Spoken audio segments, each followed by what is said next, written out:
Welcome to episode 84 of Lucretius Today. I'm your host Cassius, and together with my panelists from the EpicureanFriends.com forum, we'll walk you through the 6 books of Lucretius's poem and discuss how Epicurean philosophy can apply to you today. We encourage you to study Epicurus for yourself, and we suggest the best place to start is the book Epicurus and His Philosophy by Canadian professor Norman DeWitt. For anyone who's not familiar with our podcast, please visit EpicureanFriends.com, where you'll find a complete description of our goals and our ground rules. If you have any questions about those, please be sure to contact us at the forum for more information. In this episode, we'll read approximately Latin lines 173 through 335 as we continue further into Book 6 and Thunder and Lightning. Now let's join Don reading today's text. And so the clouds will blaze with winged fire, and tempests will shine with trembling flame, when the winds get within a cloud and roll about and make it hollow, as I said before, till it grows condensed, and then by motion kindles and breaks into a flame. For things made hot by motion we see will fall on fire, and leaden bullets in a long course through the air have melted as they fled. Therefore this fiery wind, when it has burst the sides of this dark cloud, forces and instantly scatters many seeds of fire, which makes the sudden flash of lightning strike our sight. This happens when the clouds are thick and roll on heaps, one pile above another, with wondrous swiftness through the air. Nor must you think this false, because the clouds to us that stand below seem rather broad than deep, or raised on heaps. For see how the winds will whirl along the air these rolling clouds, raised mountain high. And on the mountain tops the clouds, observe, are higher some than others, and piled on heaps. And when the winds are still, the higher row will press the lower down. Then you may judge of their prodigious weight, and view their hollow caverns, formed as it were in hanging rocks, where in a tempest the rough winds are shut, and scorn to be confined, and roar with horrid noise like savage beasts within their dens chained down. They grumble here and there on every side within the clouds, and striving to get free, roll every way about, and as they move, collect the fiery seeds in great abundance, and in the heated caverns toss them about, until the clouds burst, and then they flash in shining flame. And for this reason, perhaps, the lightning, that swift and golden stream of pure fire, flies down upon the earth, because the clouds must needs contain within themselves plenty of fiery seeds, and such as are without moisture, bright and of a fiery color, for they must receive many fiery particles from the sun, and therefore cannot but look red and send out flame. These, when the force of winds have pressed and driven into a narrow space, the fiery seeds, being squeezed, fly out and make that glaring flame to shine abroad. Or it lightens, because the clouds above are rarefied. For when the winds blow on them as they pass, and gently stretch them out and wear them thin, the seeds of fire that make the light must needs fall out. But then it shines without much noise and terror, and causes no confusion in the sky. Now, of what seeds the lightning is composed its strokes will show, and marks of fire it leaves behind, and steams of stinking sulfur in the air. For these are signs of fire, not wind or rain. For lightning will set on fire whole towns, and with swift flames consume the houses to the ground. Nature has formed this subtle fire of seeds of heat, the most minute and particles most apt to move, which nothing can resist. It passes forcibly through the walls as voice and sound. It flies through stones and brass, and in a moment melts both brass and gold. It has a strange power to draw the liquor out and leave the vessel whole. This it does by loosening the texture of the cask, and by widening its pores every way, and so its heat may more easily find a passage through. And by the swiftness of its motion, it dissolves the body of the liquor, scatters its seeds, and forces it out. And this the heat of the sun is not able to do in an age, so much stronger is the force of this bright flame, its motion more swift, and its power more irresistible. But how these fires are formed, and how they rage with so great force, as by their strokes to beat down towers, to overturn houses, to tear up posts and beams, to shake and tumble down monuments of stone, to strike men dead, and kill whole herds at once, by what power they cause such scenes of ruin, this I shall now explain, as I promised, and keep you no longer in suspense.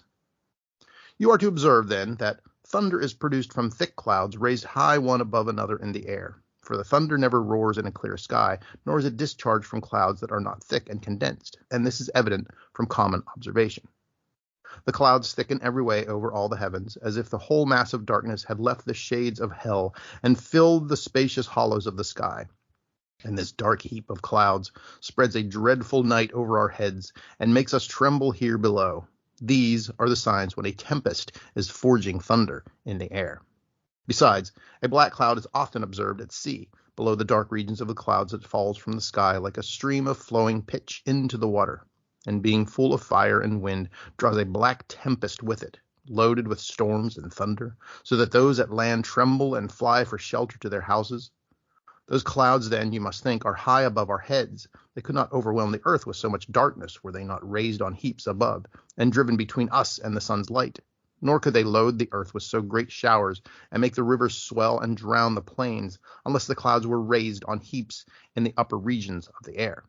These clouds are fully charged with wind and fire, and thence the lightnings flash and thunders roar, for as I said above, these hollow clouds are full of fiery seeds, and many they received from the sun's rays and borrow from their heat. And when the wind compels them to retreat to a closer room, it drives out many seeds of fire and mingles with the flame. Then the loud tempest rolls along the sky, and in its heated entrails forms and points the thunder. This wind is set on fire, either by the rapidity of its own motion, or catches from the fiery seeds within the cloud. And when it is raging hot and in a flame, it collects all its fury, and then the ripened thunder instantly splits and bursts the cloud. The fiery tempest blazes all abroad with the darts of flashing light, followed by frightful noise as if the temples of the gods above were rent asunder. The earth below trembles dreadfully at the shock, and the loud murmurs scour through all the heavens, for the whole tempest shakes and roars aloud. Then grievous showers in great abundance follow the concussion, as if the skies were all dissolved in rain, and poured down inundations from above. So dreadful is the clap that flies abroad with red-hot lightning when the clouds burst and storms of fiery wind rage through the air. Or else the lightning flies when, from without, a furious wind beats hard upon a cloud, replete with thunder, ripe for birth, which when it bursts the fiery vortex falls, we in our language call it thunder, and makes its way where strokes most prevailed. Sometimes a furious wind will burst the cloud before it is set on fire, but kindles as it flies in its long passage through the air. For in its course it throws off the heavy seeds that lay behind, and could not make their way, and brushed and carried off other small seeds from the air, which join and fall on fire as they fly. Just as a ball of lead melts in its course, and throwing off the cold and stubborn sears, takes fire and softens in the air. And the fury of the stroke, perhaps, may raise a fire, when the force of a cold wind, unkindled, beats hard with all its power, for then the seeds of fire may flow together upon the violence of the stroke, not only from the wind, but from the thing it strikes, as when we strike the flint with steel, the fire flies out. And though the iron may be by nature cold, yet when it feels the blow, the hot seeds of fire will spread abroad. And thus, whatever the lightning falls upon may easily be set on fire, for it be in its nature fit and disposed to burn. Nor can the wind be supposed to be perfectly cold, since it is discharged from above with so much violence. And if it be not inflamed as it drives through the air, yet it must have some degree of heat when it comes to the earth. The swiftness and heavy stroke of the thunder, and the violence of its fall, proceed from hence. The wind, shut up within a cloud, rages in all its strength, and struggles hard to get free, and when the cloud can no longer bear the fury of its efforts, it breaks out and flies abroad with mighty force, as stones and darts from mighty engines thrown. Besides, the thunder is formed of small and smooth seeds, so subtle that nothing can withstand its force. It gets between and pierces through the smallest pores. It meets with nothing that can divert its passage, and therefore flies abroad with the swiftest motion. And then, since all bodies of weight naturally descend, when blows or outward force is added to their innate gravity, their motion doubles, and the violence of the stroke drives them downward with greater speed, and consequently they beat through everything that obstructs their motion much sooner, and with more vehemence pursue their course. Thank you, Don. That was the long section that you read today, but I appreciate your soldiering through it and bringing us about 170 or so lines today. So we're going through a section this week and next week as well, in which we're really getting into a lot of details about his speculation as to how thunder, lightning, and associated meteorological phenomena work. And I think if we get too caught up in these details, we're going to be less productive if we don't drop back and talk about maybe some of the big picture at the same time. So today, it probably makes the most sense for us to spend our time picking out whatever details that we see in these passages are interesting to us. But before we do that, let's do a little bit of the general general philosophy and put it in context. And then people who get tired of hearing the detail as the podcast goes on will at least have heard the most important part. Because before we get into this section, I would want to refer people back to the letter to Pythocles or Pythocles, however they like to say that. Early in that letter, I'm going to read a section very quickly here, perhaps in the 80s of the line numbers in the letter to Pythocles. He introduces the letter, and then Epicurus says this early in the letter. He says, quote, "For we must not conduct scientific investigation by means of empty assumptions and arbitrary principles, but follow the lead of phenomena. For our life has not now any place for irrational belief and groundless imaginings, but we must live free from trouble." Now, all goes on without disturbance as far as regards each of those things, which may be explained in several ways so as to harmonize with what we perceive. When one admits, as we are bound to do, probable theories about them. But when one accepts one theory and rejects another, which harmonizes just as well with the phenomena, it is obvious that he altogether leaves the path of scientific inquiry and has recourse to myth. Now, we can obtain indications of what happens above from some of the phenomena on Earth, for we can observe how they come to pass, though we cannot observe the phenomena in the sky, for they may be produced in several ways. Yet we must never desert the appearance of each of the phenomena. And further, as regards what is associated with it, we must distinguish those things whose production in several ways is not contradicted by the phenomena on Earth. And then in the letter to Pythocles, he goes ahead and starts dealing with some of the astronomical phenomena. But we probably ought to talk about this for a moment, because it seems to me what he's saying is that there's going to be situations in life, especially with looking up at the sky, where we have limited evidence. We don't have enough information to eliminate every possibility, and we can come up with several possibilities that are consistent with what we see, but we're not sure among those possibilities which one is correct. And it seems to me he's emphasizing that if that's the situation, we have to accept the situation. We have to say there are several possibilities as what could be happening, and we should not just arbitrarily pick one and say, well, this is mine and I'm going to stick with it no matter what anybody else says and no matter what the phenomena says, even though I cannot really eliminate these other possibilities. So in this section about thunder, lightning, and meteorological phenomena, it seems to me he's constantly saying this may be the case or something else may be the case. And I think it's important for people to understand that he did not see that as a contradiction of his philosophy. In fact, I think he saw it as an important part of his philosophy to be honest about whether we are sure of something or not. Okay, that's my opening soliloquy there. Let's see what people think about that. Don, agree, disagree, emphasize something else? What do you think? Agree.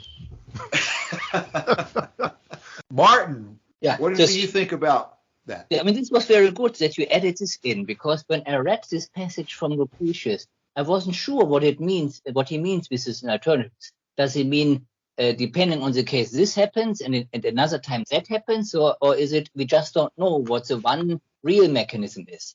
And after you quoted this from Patroclus, then it's pretty much clear it doesn't matter. Both either can be the case, and because we don't know the difference anyway, it does not matter whether he means it in this way that we don't know which of the one true it is, or whether sometimes happens this and sometimes happens that. Yeah, right. I would agree. And it's one of those things where you can see lightning, you can hear thunder, but what are the underlying reasons for it? And Lucretius, and by extension Epicurus, is saying, well, it could be this, or it could be this, or it could be this. They all end in the same result. We all see the lightning, we all hear the thunder, but here are possible underlying causes for that with the limited knowledge and observation that we can have. Right. And I would hammer home the point. I picked out a phrase of what Martin was saying. He says several times, it doesn't matter. I think people need to be very careful that Martin is correct when he says it doesn't matter. But there's different meanings of it doesn't matter. And people should not think that that means that this is not significant, because there's a huge philosophical point here in the issue that if you don't know which among these options is correct, then it is wrong for you to take the position that only one of them can be correct. He says that several ways in several different sections. Epicurus himself does, and I don't know that we'll be able to pull them all together right now. But one of the places he says that it comes across as something to the effect that people who do that are basically like witch doctors or magicians. They're asserting that only one thing can be true, and that's more appropriate for a magician or a wizard or a witch doctor to take a position like that than it is for a reasoned, scientifically minded person to do. If you don't know which option is correct, you need to be honest and say, we don't know which it is. But there are several that fully explain the phenomena without implying that there's some Wizard of Oz, that there's some God pulling the strings behind the curtain. And that is what we really need, is to be free from that doubt that there is this supernatural God behind the curtain pulling the strings. And I don't think that he is discounting the possibility that there could be more observations that will point towards one alternative or another. But whenever he was writing, there was no way to know what clouds were made of or that sort of thing. Right. So I don't think that he's saying that, you can, you come up with some ideas that will explain the phenomenon and then just never look at it again. I think that he's leaving open the possibility of, if you do somehow get more observations. And of course, at the time, he may not have thought, how you could ever get, observations of the clouds and that sort of thing. But I think that he is definitely not just discounting the fact that you may be able to observe something later on that's going to point towards one observation or one solution or another. But I think that right now he's just saying you can come up with observations. You can use your rational mind to look at the observations you can make, and these are some possibilities. But it just strikes me as a very scientific mindset that, we have multiple theories and we don't have any way of proving any particular one. So we're going to have to look at the possibility that they're all possible solutions. Right. In addition to the quotes we've already included, I know there are others, and it would be totally negligent of me if I did not point everybody also to principle doctrine number 24, which is one of the longer ones. And the beginning of the sentence is talking about, well, let me just read the full PD 24 and try to emphasize the most important parts. I think this is the Bailey version of Doctrine 24. If you reject any single sensation and fail to distinguish between the conclusions of opinion as to the appearance awaiting confirmation versus that which is actually given by the sensation or feeling or each intuitive apprehension of the mind, you will confound all other sensations as well with the same groundless opinion, so that you will reject every standard of judgment. And I've done my best to put some emphasis as I read that, but it's still a very confusing sentence. I don't think anybody can really understand that without reading it and poring over it in detail. But here's the second part is probably more clear and more applicable to what we're talking about. Quote, and if among the mental images created by your opinion, you affirm both that which awaits confirmation and that which does not, you will not escape error, since you will have preserved the whole cause of doubt in every judgment between what is right and what is wrong. And that's a detailed statement too, but to me, that one's pretty clear, that if you have multiple opinions in your mind about what could be the case, and you affirm one that still needs more evidence as being true, then you've preserved in your mind the error. You've eliminated from your thought processes the difference between being certain and not being certain. And you've just institutionalized in your mind a wrong judgment and prevented yourself from ever coming back to it and realizing that you might need to correct your opinion.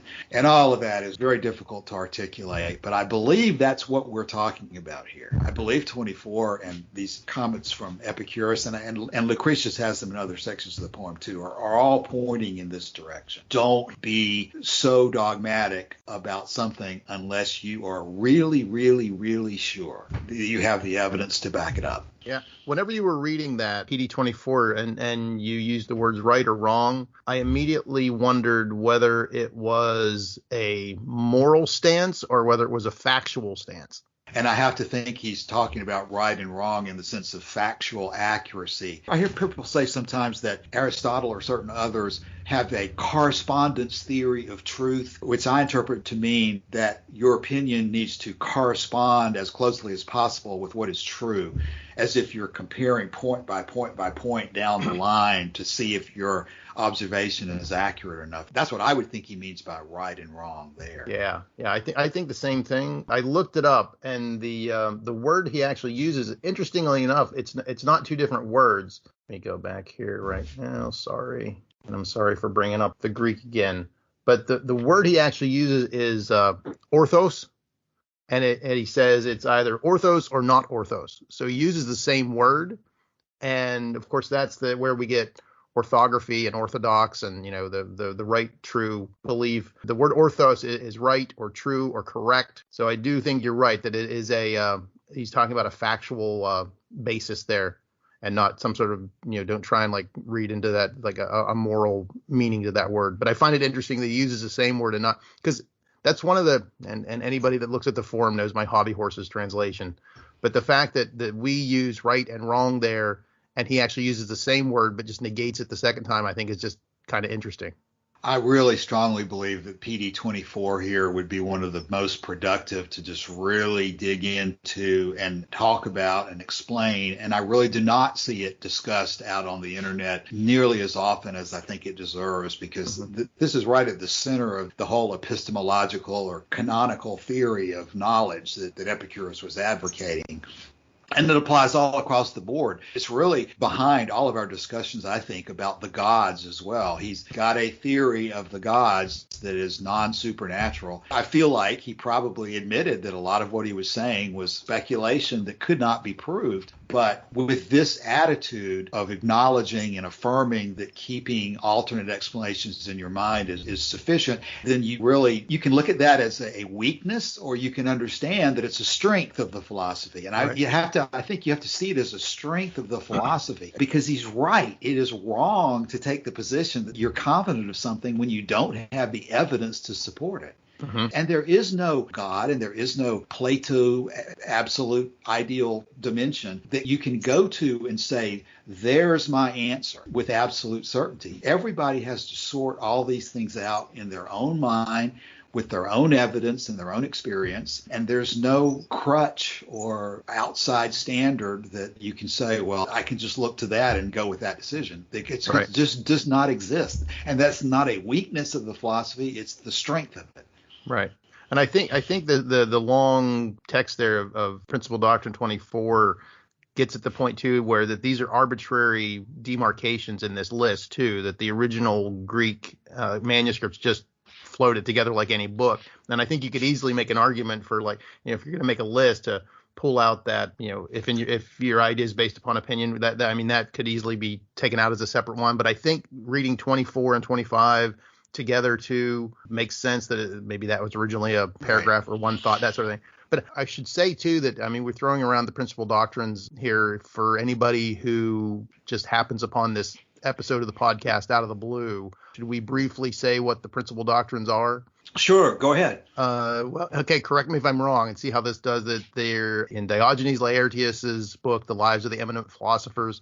Book 10 is entirely dedicated to Epicurus, and at the very end of that book are 40 principal doctrines that were touted as a summary of Epicurus's philosophy as a whole. And Diogenes thought it was important enough to include those that he also ended his entire work with those as well. So it's 40 doctrines that have basically summarized the whole of the philosophy. But the thing is that they were not originally numbered as 40 separate doctrines. It's basically a book in text form, and over the years people have divided them up into 40 separate doctrines, although whenever I read them through, I'm not always sure whether there should be separations where there are traditionally separations now, but that's at least what we're talking about. And so, Don, Martin, you correct me if I'm wrong in what I'm about to say, but I think it's important too, as we look at that, to contrast this with the Vatican sayings, which is also a list of doctrines, which we don't know who put that together. We don't know anything really about that listing at all. This one is not really, as I understand it, a list in the original form, as you just said, Don. We talk about it, and there's like 5 or 6 or more different titles that people give to this. Authorized doctrines, and talk about something to dig into the translation of the Curiae Doxiae, or whatever I don't know whether that's the Latin or the Latinized Greek or whatever. That's the Greek, yeah. The Greek. The reason that there's so many names for it is because, as I understand it, is because this was originally, like you said, basically one of his original letters. And this was handed around just like the letter to Herodotus or the letter to Pythocles or Menicius as Epicurus's best summary of all of his doctrines in one place. I mean, this is the one. I think there's one of them that they talked about being handed down from heaven as a joking analogy or whatever. That one might be the one on the canon, but this one may be the one that's referred to in the Alexander the Oracle Monger story by Lucian, where the Alexander guy burned his pithiest sayings, his pithiest list of sayings. I think that's what they're referring to here. I think I've read different commentators say so. So this document, whether you divide it into 40 or 4 or 53 or whatever, how you divide it, it's probably his best summary of all of his philosophy in one place. Yep. And that's why we're so fortunate to have Diogenes Laertius decide to include it. So it got copied along with everything else. Right. Well, now we're ending up spending our whole episode talking about these general things rather than the details of this passage that we've read today. But I think this is very important and good stuff that we're talking about right now. It's probably more important than some of the details of the clouds. Well, I think that it's definitely. I'm glad you brought it up, because I really do think that if we tried to get into the weeds of whether the clouds are hollow or whether they're this or that, I mean, we could just sort of go around in circles. But I think as context for the passage that we read, the stuff that you brought up is, I think that's directly applicable. So I'm glad you did. Okay, well, I think that was worthwhile, but I'm also concerned. I know that Martin is far more advanced than I am, at least in the details of some of the physics of this stuff. So having said everything we said, I now think we do want to turn to the details of the paragraphs, and anything that anybody sees that strikes their eye as interesting to talk about, we'll just, if we don't finish today, we don't finish today. We'll just take as much time as we need. But I especially don't want to cut out any opportunity for Martin to comment on any of this that he wants to talk about. So let's just start with what we have is around line 173 and see if there's anything in that passage, and we'll just go systematically through what we read today. Yeah, and that's already not really very clear. And also, they make it hollow, as I said before. I mean, I don't remember it now. Was this in the passage before that there was a claim that the clouds are made hollow? Yeah, I think he's been talking for a while here as if the clouds are hollow. And I noticed when I was editing last week's podcast that I don't think I was clear about why I kept talking about there's this word contexture or texture. I started talking about how the clouds stay together, and I really ended up just probably being confusing about why I was even talking about that. But this issue of what holds them together, whether they're hollow, whether they're solid, how heavy they are, things like that, seems to be of great significance to him as a component in how thunder and lightning are produced. So yes, he thinks there's stuff inside the clouds that roll around and burst out at some point, it sounds like. And I don't recall this hollow thing. I recall the other things you said, but not that he said before that they're hollow or that they're made hollow. Sounds. He might not have been as clear in the earlier part, and I could be just hallucinating from my memory from last week, because I read all these things each week. I probably get confused as to which week we're talking about, but I do think that's been one of the implications of all we're going to read here about these clouds, is that they seem to have things going on inside of them. He's thinking, probably wrongly, presumably. Yeah, but this fire stuff.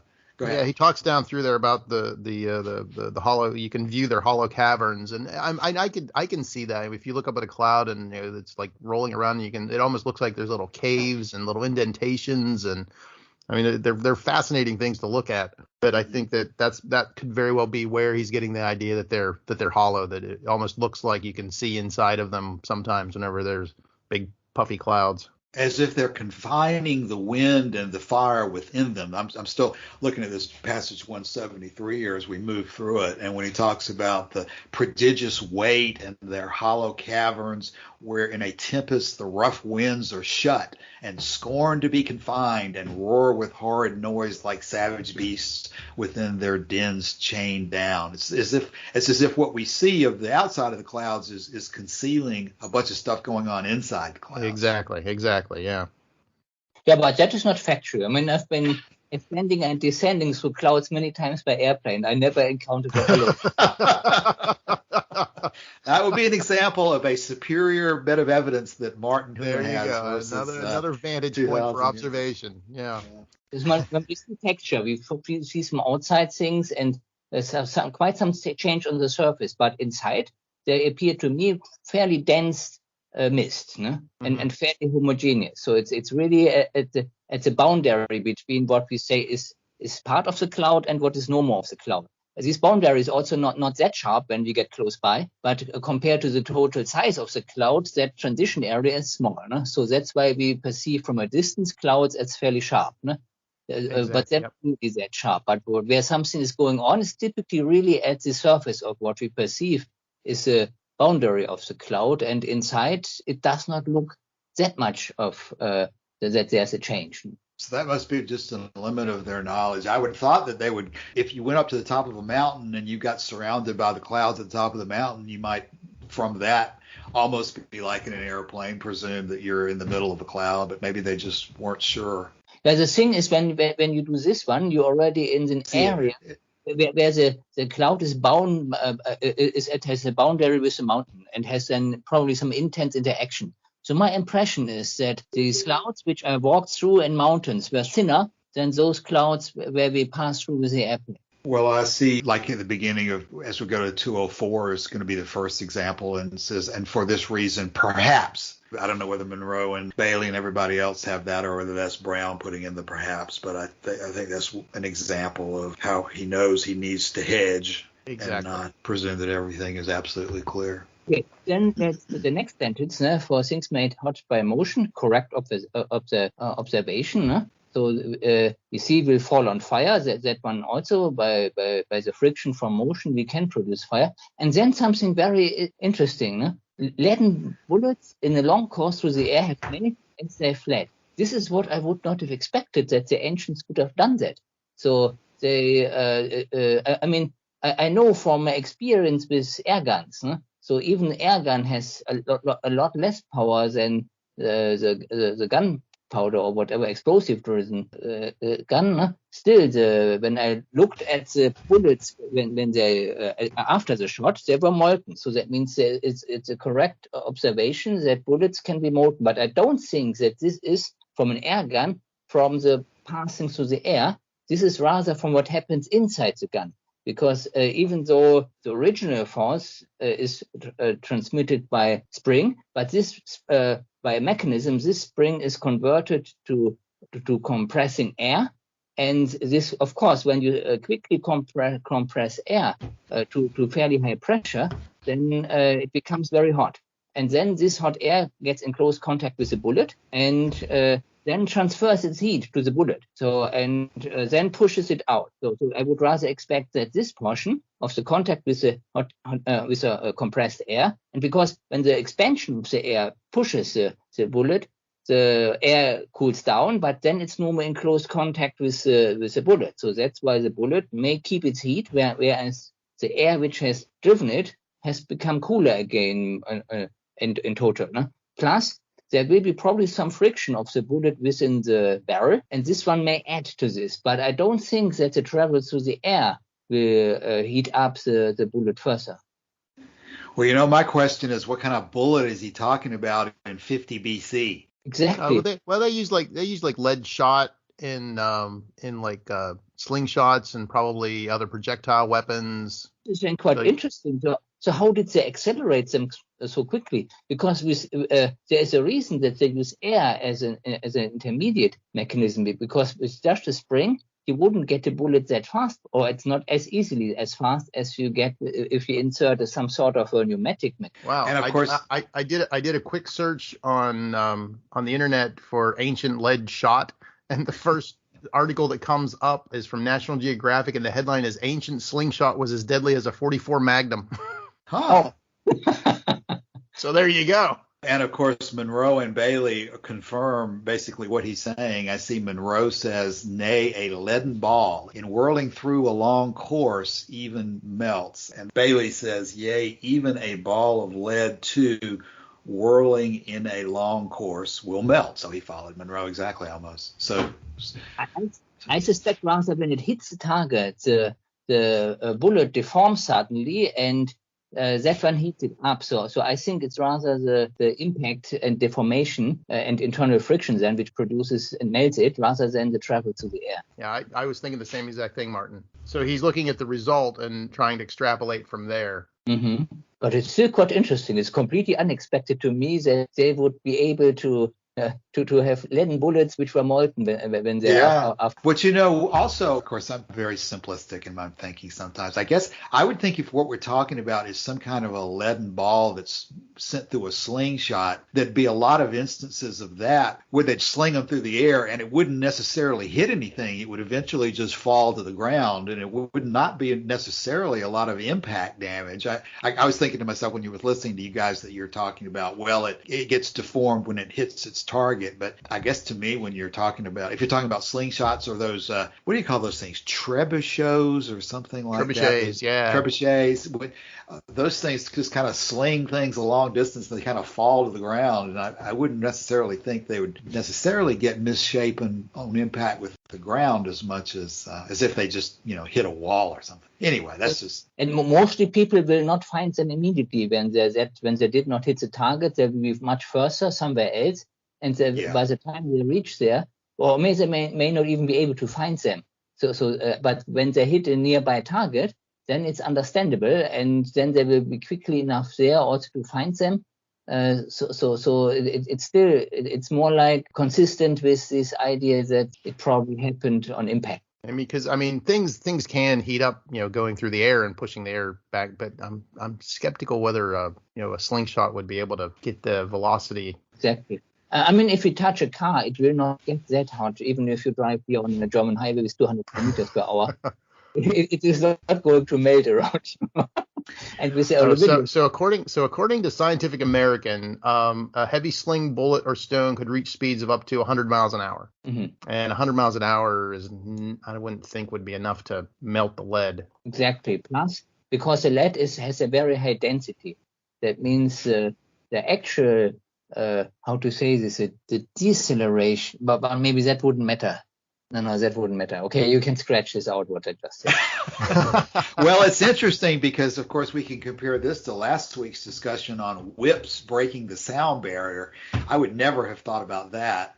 Maybe there's more to this than certainly my scientific knowledge is able to construct something rational. And I'm wondering too, and I'm just blue skying it here, if there were different alloys of lead or something that he might be talking about, or if somebody told him. It's also one. I wonder too whether they're firsthand observations or if he's relating stories that people told him about. Oh yeah, we flung it and it melted in the air. It was amazing. It was amazing. Things made hot by motion. I guess that aspect of it of being made hot by motion on its face is very acceptable. That all sorts of things that just friction. Obviously, friction creates heat. Right. And I think our NASA and our astronauts would tell you that things falling through the atmosphere can get pretty hot just by friction with the atmosphere as those capsules return to Earth. But I don't believe they had anything like that to compare back in 50 BC. Meteors. They had meteors, but they wouldn't have known what that was. So. That's a great point, though. Meteors might be, if they understood that meteors were rocks, and if they and they definitely did, because they would use iron from meteors that they found in metallurgy and stuff. What was it? I somehow didn't get it. They would use the iron that they found from meteors in metallurgy sometimes. Meteor? What is meteor? Meteorites. Meteorites. Of course, the meteorites, of course, on impact they get extremely hot. So the pressure and temperature are so high that they can produce microdiamonds. But if they realized that the meteors were in flames as they travel through the air because of the friction with the air, that would be largely correct if they understood that. We're not making much progress today. We'll jump forward here. Well, I mean, we're making great progress. I think our discussion has been excellent. It's just our progress through the numbered passages is slower than might have anticipated. Because we probably need to come to an end pretty quickly for today. Martin, do you see anything further either in that first passage, 173, or I'll let you kind of pick where we stop today. Yeah, I mean, I would like to remark on this motion thing. So that means if we look just very basically abstract at it, then there is something correct about it in that this motion then and friction produces charge separation, and this charge separation is then the driving force which produces lightning. Now, I mean, all his alternatives explanations on fire are of course nonsense, but the basic idea that there's motion and friction is correct, and it's just that he didn't have any at that time. They didn't have any sufficient knowledge on electrodynamics to put this together, how this works to produce the lightning. So it's not that the clouds are loaded with fire particles or something like this. It's just that electrical charges are separated, and that mounting potential difference between these charged clouds and also the charge difference between cloud and ground, that is producing the lightning, and not something about fire. That's a really good observation. Yeah, I think that because from what I get from this, the only way that he thinks something can be on fire is if it's involved in some sort of fire particles, going back to almost Empedocles. I think Empedocles was the one, the earth, air, fire, and water thing. So he can't imagine something that's not that. Okay, I'm not going to let this episode finish before I use this word at least one time. As in all of our discussions with lightning, what we're talking about to some extent, right, Martin, is electrostatic charges, right? Yes. Okay, now I'm thinking to myself, I don't remember this for sure, but it's possible even in Lucretius that they certainly would have known the same thing we do, that in the wintertime when we put on some kind of cloth that rubs against our body and then we touch something that's metal, you've got a static electric discharge. Probably. No. That is if you wear synthetics. They didn't have synthetics at that time. So if you use natural fiber, you are less likely to get that. Oh, no. Now, okay. Wait a minute. You mean our observation of electrostatic discharges in the wintertime in our houses is based on synthetic materials? Yes, at least that's what I found it. So I had a pullover made from synthetics, and that effect was really strong. So if I just pulled it over, a few times I got the spark right into the eye, which was very painful. No? And ow! This synthetic pullover. No? Well, wait a minute. What about Tesla and all these big, is it Wimshurst generators and those different things that produce electrostatic charges by friction? Are they necessarily weren't they developed in like the 1800s, maybe even slightly earlier? Or Ben Franklin and his kite and his leaden jars and so forth? Those aren't dependent on synthetics, are they? No. That is a different thing. No, but the one thing the ancients knew was amber. So that amber, yes. By rubbing amber against a particular other material, you get a very strong separation of charges, and with that one they could produce sparks already. So this was that is the only thing I'm aware of that the ancients knew about a little bit about electricity. Okay, so they're not shuffling across the floor, the atriums of their houses in Herculaneum with shoes on that created the kind of static discharges that we see today, maybe. But if amber is available, then I guess they would have had, like you said, some point of comparison. And I guess if you see a static discharge off your finger or whatever, it's not so hard to analogize that to a lightning bolt, I wouldn't think. No, I think it is because it's very small and you barely see it. So yeah. That comparison with this huge lightning is not obvious. So this comes out to know about electricity actually, and this knowledge we have only since maybe 15th century. Okay, well, that would be an interesting history lesson to get into, would be to try to research the history of electrostatic knowledge, electrostatic discharges. Yeah, the only thing I found online in a quick search real quick was this states in about 600 BC, the ancient Greeks discovered that rubbing fur on amber, as Martin said, produced a static charge. They said it caused an attraction between the two, between the fur and the amber, and so what the Greeks discovered was actually static electricity. That kind of reminds me that we're still going to get to what I want to talk about is this magnetism stuff, but it's still further down today too. So we have some interesting stuff like that still to get to. I realize I'm going to jump way ahead here in the text today, but I want to say this because if I don't say it, I'm sure I'll forget it by the time next week rolls around. But I thought it was interesting that the last part, paragraph 335, says, and then since all bodies of weight naturally descend when blows or outward force is added to their innate gravity. So the fact that he's talking, I wasn't sure there whenever I first read that, whether he was talking about just gravity, if you drop something, if it's heavy, it falls, or if he's talking about the atoms themselves falling because of their weight, if there's a connection there or not. I certainly think there's a connection. I don't know how close, but right. That's one of those premises of everything, that every atom is in motion all the time, presumably. And their natural inclination is to fall down, whatever down means. Yeah, and weight seems to be something that they've associated with that. Right. I mean, the word gravity could even be just. I wonder if there's if that's just a translation of an old word for weight in some way. Right.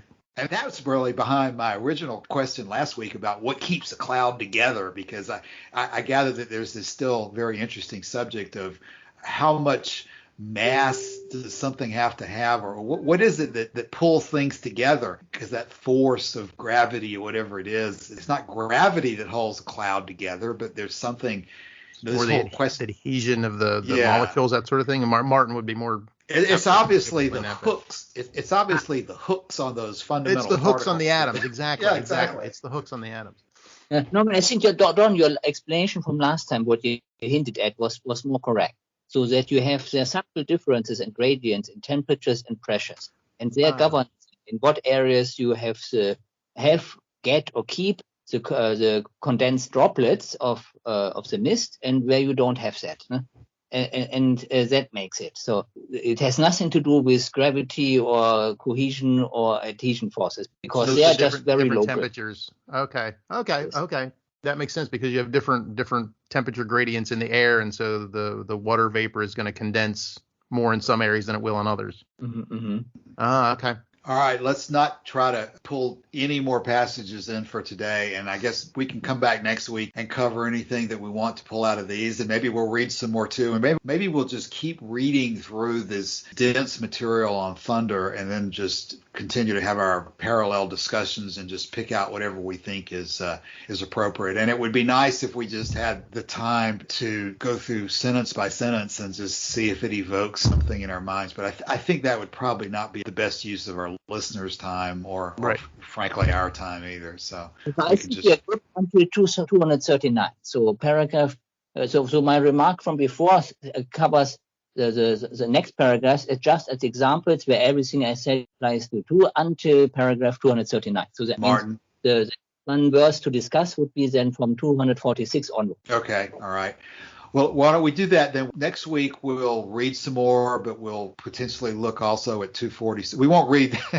Let's not read 246 through 335 again necessarily, but maybe we can just read some more and then just keep it all up for anything anybody wants to pick out, we can do.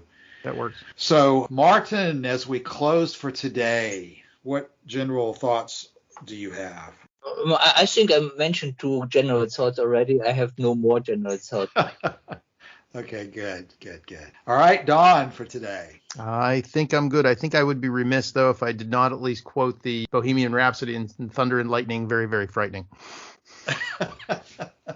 That's all right.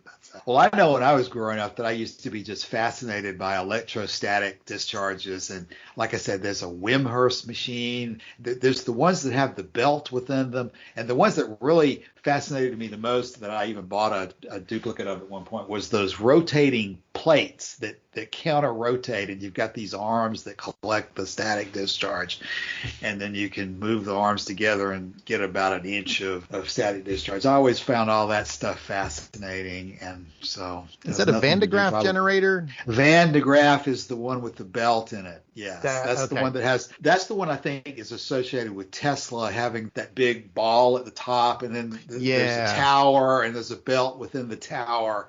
And that's the one that apparently can like produce just really high voltages with that method. And of course, back when, since I'm like an ancient person, I actually remember, Martin, you probably remember too, and Don may, the cars used to have these, what do you call the spark generator, the coils? They used to have ignition coils. Mm-hmm. And those were fun to play with too. If you could get a battery and connect it to an ignition coil, and you could really generate some sparks with those too.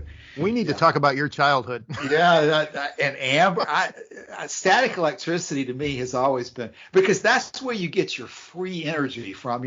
What you're supposed to do is you're supposed to get these wires hanging out miles long in the atmosphere and collect static electricity as your new and up and coming energy force. So, I thought everybody loved to read about those kind of things. And Martin, I would be disappointed in you if you were not like a big Tesla fan, right? What? You're not? What?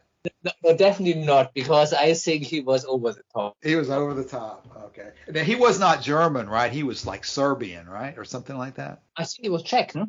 Czech. Yeah. Okay. I mean, he was some sort of a genius, but he overestimated a lot of things, and he just made bad guesses. And anything outside of the core where he had the real knowledge. Yeah. That period. I like the way you said that, some sort of a genius. That's exactly the impression I have too, that he was borderline insane, seems like, but seemed to be a very smart guy as well. Okay. All right. Well, let's. Just for the record, he was Serbian. He was an ethnic Serb. Okay. Serbian. Okay. No, not Czech. Oh. All right, Martin, you must be spending too much time in Thailand lately. It's good to get you back in Germany and reconnect with your background. There's so many different German inventors over the years who are fascinating to read about. Yeah. Okay, well, we'll do that another time. Thanks, everybody, for your time today. I'll try to edit this into something coherent, and we'll come back in a week. So thank you very much. All right, have a good weekend. Okay, thanks a lot.